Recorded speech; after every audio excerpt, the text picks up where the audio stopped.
pumusta. Hapon ng tanghali habang walang masyadong bumibili at nandito yung kapatid kong bunso sa tindahan. Nabantayan ko na muna sa kanya at sinulit ko yung oras para makapagligpit dito sa aming maliit na kusina.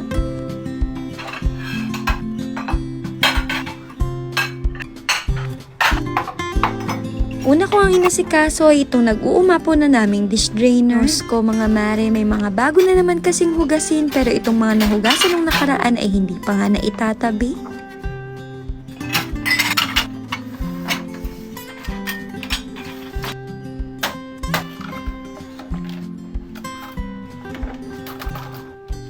Pagkatabi ko ng mga sandok ay binago ko na nga rin muna yung date nitong aming wooden calendar.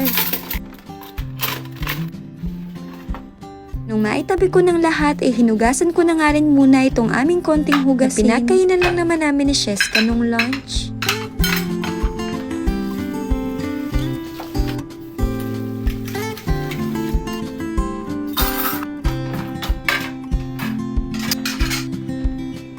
Konti lang naman ito mga mare, kaya naman mabilis lang din akong natapos. At pagkatapos nga nun ay nagpunas-punas na nga rin muna ako dito sa aming lababo. Pala, ang daming nagtatanong sa inyo kung ano itong kulay pink na ginagamit kong panglinis. Bali, ito nga pala mga mare ay yung Sonrox na color safe. Dati, ang ginagamit ko lang ay yung Sonrox na multi-clean. Pero nung nasubukan ko yung color safe, mas nagustuhan ko siya dahil mas mabilis tong makalinis. Subok na nga rin ito sa mga langaw dahil talagang naitataboy niya. So, itry nyo na nga rin mga mare at baka magustuhan. Anyway, pinunasan ko na nga rin itong aming maliit na lamesa at nagwalis na rin ang sahig. Nga pala, kung mapapansin nyo mga mare, binago namin yung ayos nitong aming maliit na kusina. Di pa naman yan yung final na ayos dahil tinitingnan pa nga namin kung ano yung mas maganda.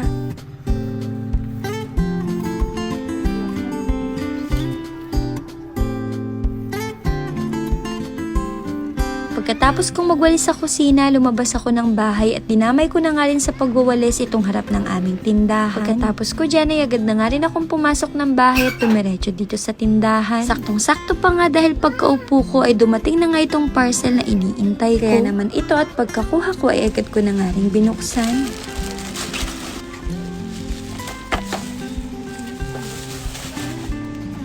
Bali, ito nga pala mga mare ay yung in-order kong maliit na drawer para dito sa tindahan. Magtitinda kasi ako ng mga gamot at gagamitin ko itong lagayan.